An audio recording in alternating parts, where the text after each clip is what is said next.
आपण पाहतोय की काल रात्री जे आहे ते करमाळा तालुक्यामध्ये मोठ्या प्रमाणात फुटी सदृश्य आहे तो पाऊस झाला होता। आपण सध्या करमाळा तालुक्यातील कोर्टी या ठिकाणी आहोत।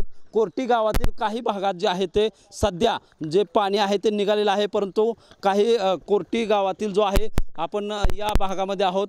संत जे आहे ते सध्या पण नागरिकांच्या घरामध्ये देखील हे पाणी जे आहे ते शिरलेलं आहे।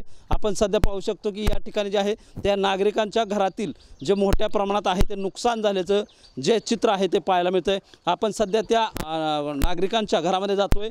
या ठिकाणी आपण पाहू शकतो की या ठिकाणी मोठ्या प्रमाणात जे आहे ते पावसाचं पाणी जे आहे ते देखील या घरामध्ये जे आहे ते शिरलं होतं।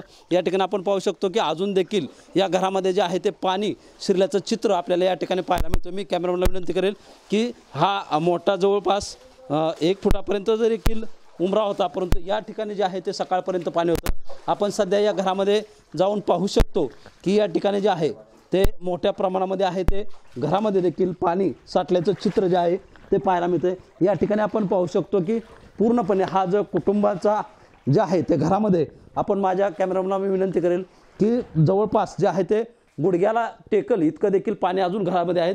यामध्ये आपण पाहू शकतो की या कुटुंबाचे जे आहे ते अस्ताव्यस्त भांडी देखील यामध्ये पोहत आहेत। आपण पाहू शकतो फ्रीज देखील या नागरिकांच्या माध्यमातून जो आहे तो वरती ठेवण्यात आलेला आहे। अशा जे ढगफुटी सदृश्य आहे त्या पावसामुळे यांचं मोठ्या प्रमाणात नुकसान झालं आहे। ते आपल्याबरोबर ते काय सांगाल, नाव काय आपलं? भरत शिंदे। काय का रात्री पाऊस झाला, कशा पद्धतीने नुकसान झाले, काय मागणी असणार आहे? तो उडीत होता एक 5-6 क्विंटल इथं वाळवून ठेवलेला, आज न्यायचं होतं एकायला।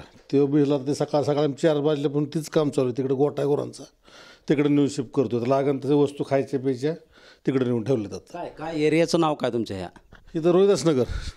हां, साधारण किती जणांचं नुकसान झालं आजूबाजूला? सगळेच जवळपास सगळ्याची सेम परिस्थिती, आणि पहाटेचं असल्यामुळं अचानक कळलं नाही ना।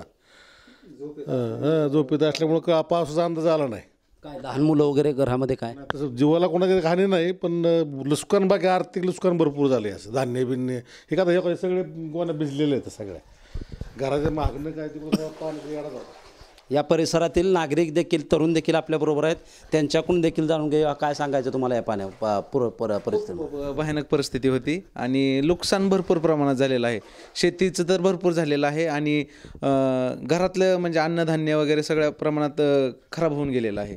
आणि आता उडीत तर 5 क्विंटल तिकडं 5-6 क्विंटल टाकला आता, आम्ही डोक्याने नेऊन टाकला। पाणी वाहत होतं त्यातनं घेऊन गेलो आणि तिकडं नेऊन वाळाय घातला। आता आपण पाहतो की या ठिकाणी जे आहे तो हा पूर्णपणे या कुटुंबाचा प्रपंच जो आहे तो सध्या पाण्यामध्ये असल्याचं चित्र जे आहे ते आपल्या या ठिकाणी पाहायला मिळतं। या परिस्थिती निर्माण झाल्यानंतर या शेतकऱ्याचं जे आहे ते कुटुंबातील जे आहे ते अनेक घरात ठेवलेलं धान्य जे होतं ते देखील पूर्णपणे भिजले असून त्याचं देखील यामध्ये मोठ्या प्रमाणात नुकसान झालं असून शासनाकडून या झालेल्या नुकसानाचं तात्काळ जे आहे ते पंचनामे करून भरपाई मिळावी अशी मागणी जी आहे ती यांच्याकडून केली जाते आहे। शीतलकुमार मोठे, TV9 मराठी, करमाळा, सोलापूर।